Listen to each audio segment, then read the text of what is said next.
Medical Mariner, Inc.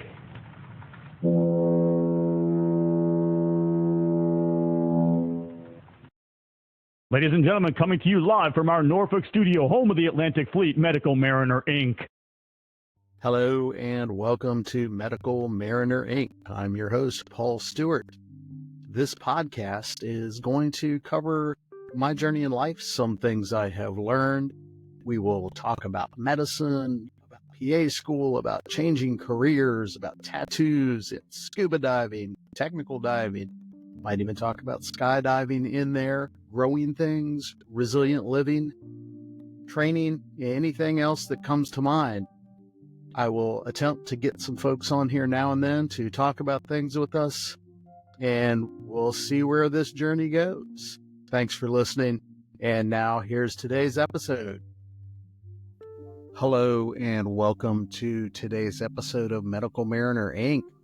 This episode is called Child of the Cold War, and it's going to be a little bit different than some of the other episodes. The way I came up with this one was I started thinking about it after I was listening to an episode of Carter Roy's Conspiracy Theories, which is kind of entertaining. He put some interesting stuff out there. But he was talking about Chernobyl and how that affected a lot of things long term and people's opinions. And I started thinking about what are some of the things that went on kind of early in my life and some of the lives of the folks around me that shaped our opinions and our mindsets and things. And it made me start thinking. I grew up during a period of time that was called the Cold War. World War II and Vietnam were over, and a lot of things had gone on politically. The United States and the Union of Soviet Socialist Republics, the USSR, were in this low-intensity conflict with each other, and they kind of did it through proxies, and they were fighting for world domination. To give you a perspective, if you didn't grow up during that time or were not alive during that time, there was no European Union. Every country in Europe was its own little country, and they all had their own little currencies and things. There was two major military groups, for lack of a better term. There was NATO, the North Atlantic Treaty Organization, which was spearheaded by the United States. And then there was the Warsaw Pact, which was all of the countries that were aligned or dominated by the Soviet Union. At the time, there were two Germanys. East Germany was in the Soviet sphere of power, and West Germany was in the NATO and American sphere of power.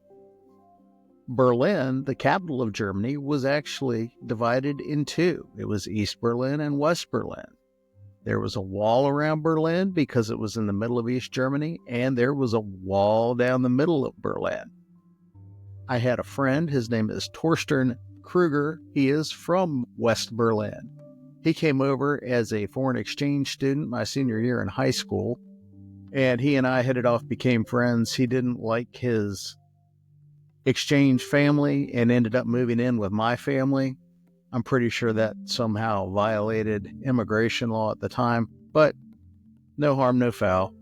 A few years later, it was actually a pretty big deal when there was a big public uprising, and they actually tore down the wall that went through the middle of Berlin. That was the wall between East and West Berlin, and it was not long thereafter till many countries started getting out of the Soviet Union, and we came to the current geography that we have, where Russia has independent countries around it that aren't part of what we call the USSR. One of the things that was interesting about that time is nuclear power was still a really scary thing.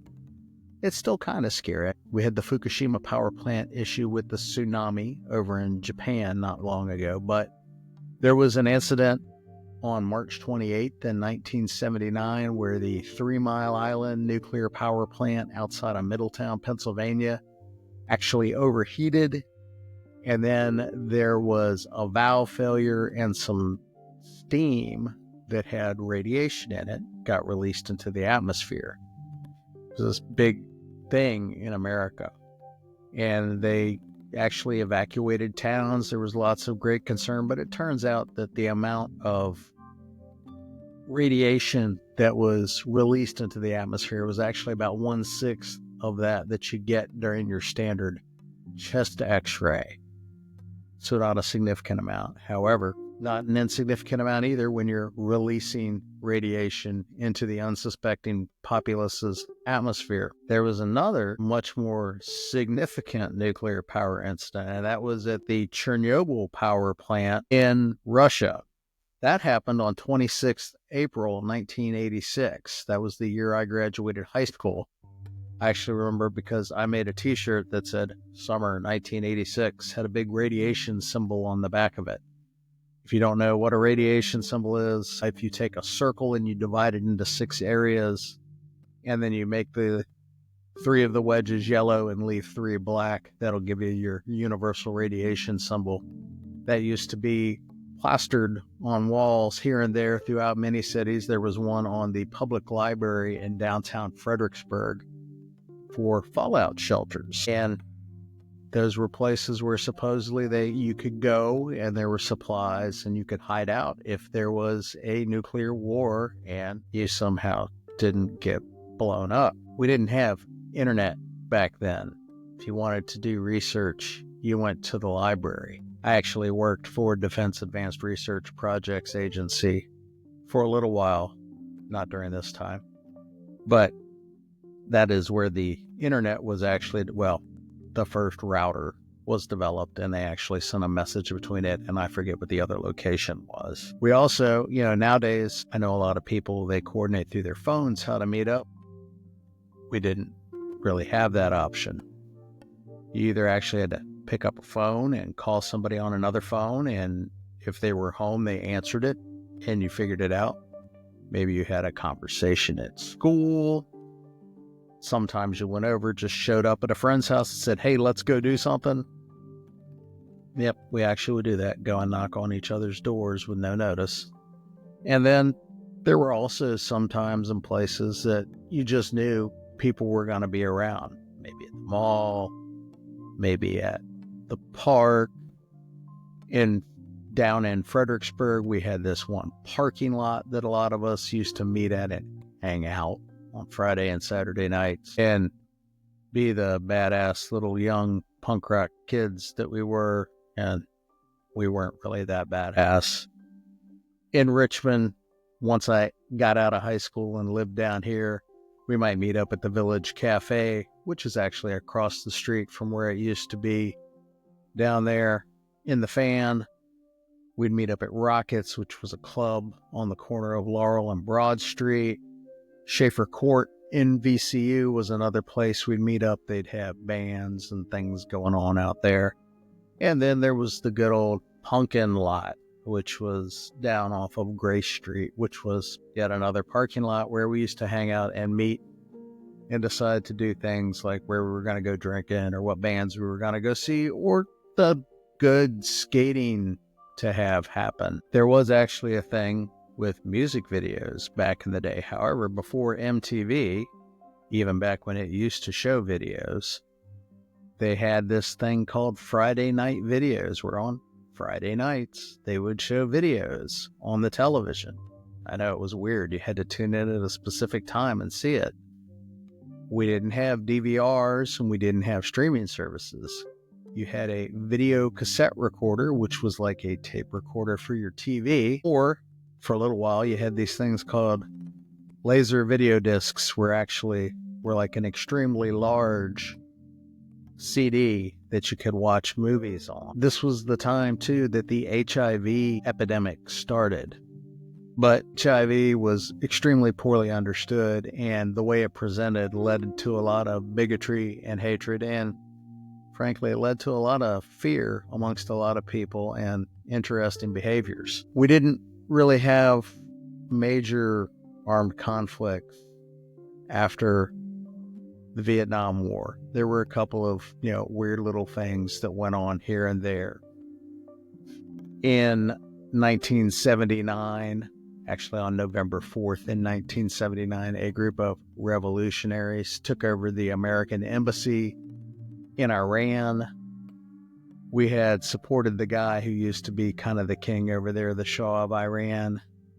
And there was a new religion-based government, and they didn't like us having him, and they basically let our embassy get overrun. 53 American diplomats were taken hostage. Jimmy Carter, who died a little bit before the airing of this episode, was president of the United States at this time. I think he got kind of a raw deal because he actually was a pretty good guy, and I think if he'd have gotten a second term of office, he would have done some good things. He was the president when the hostages got taken.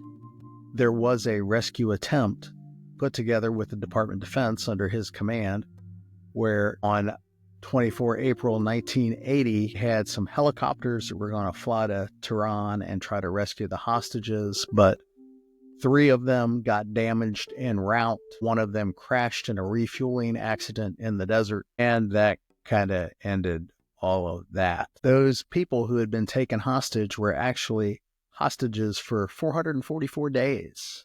That's a little over a year. And coincidentally, they got released on January 20th, 1981, during Ronald Reagan's inauguration. Another military thing we had go on was the Grenada invasion. That was on October 25th, 1983. Grenada is a little Caribbean island. There's a medical school there. There were 600 medical students from the United States there.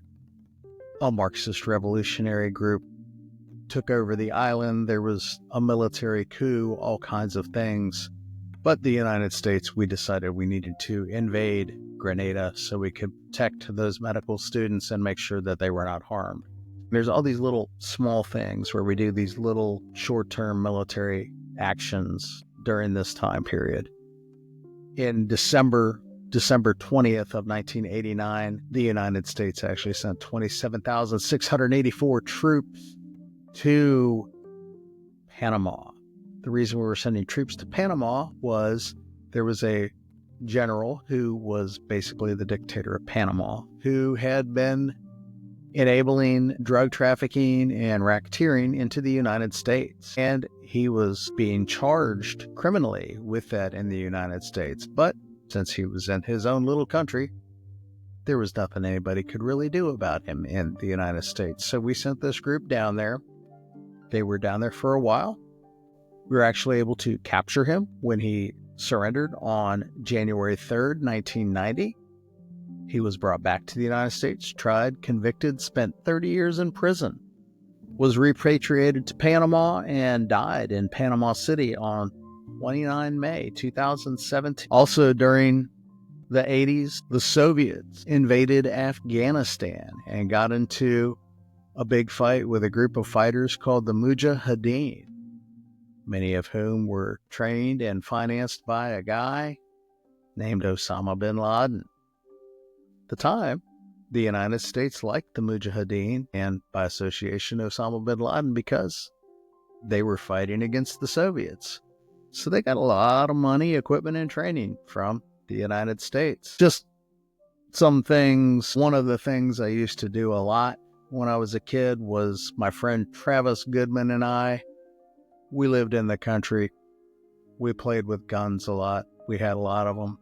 But the cheapest way to get ammunition was to reload your own. I don't know how or why, but Travis always had all the things on hand that we could reload with. So we would spend hours in the Kodiak shack behind Travis's house reloading ammunition.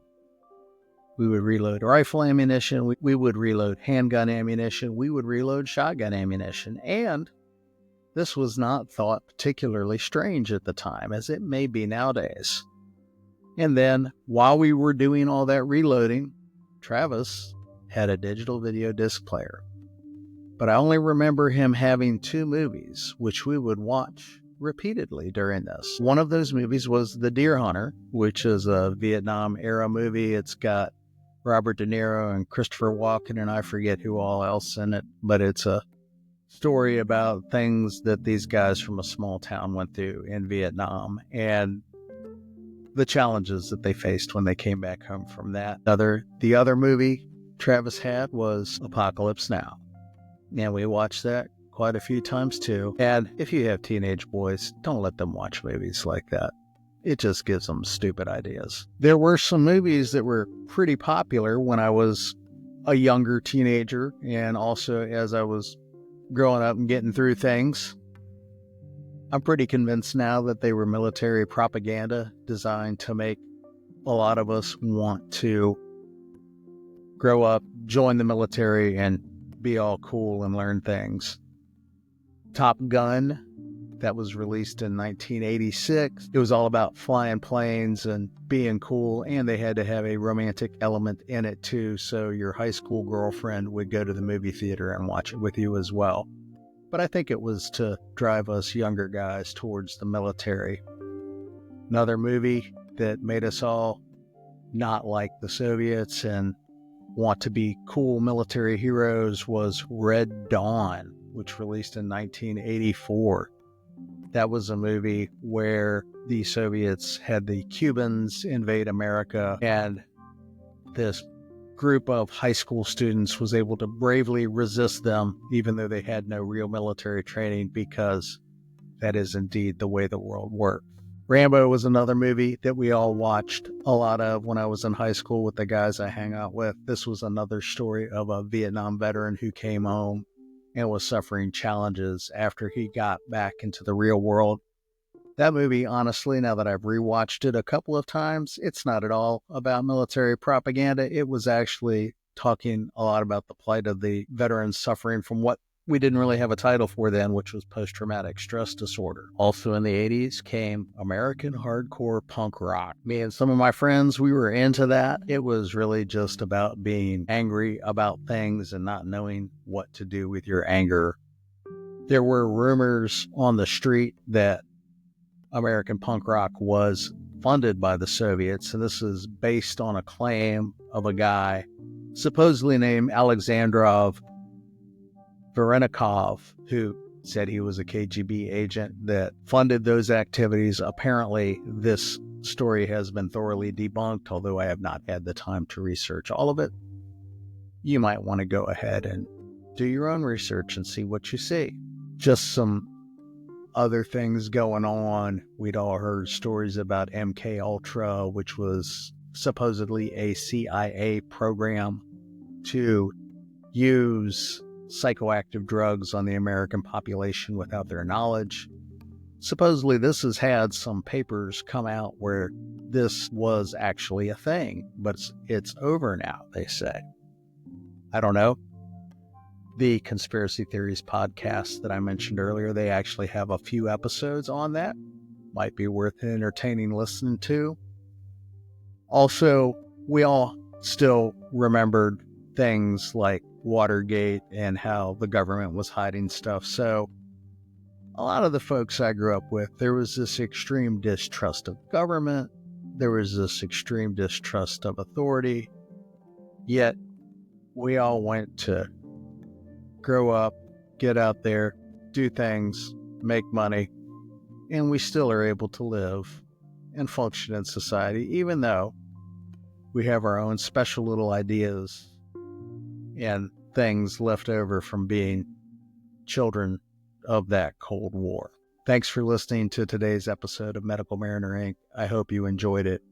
I really appreciate you tuning in, sticking with the podcast, commenting, letting me know what you like, what you don't like. And I appreciate you putting up with us, getting this a little bit better every time that I do it. Thanks. Thank you for listening to Medical Mariner Inc. Medical Mariner Inc. is written, produced, and hosted by me, Paul Stewart. If you wish to make suggestions for content, leave me some comments, or have anything you would like for me to know, you can email me at medicalmarinerinc@gmail.com. Thank you for listening. To support the show, please give me a 5-star rating on whatever platform you listen on, like, and subscribe to the show. Thanks, and I hope you have a good day.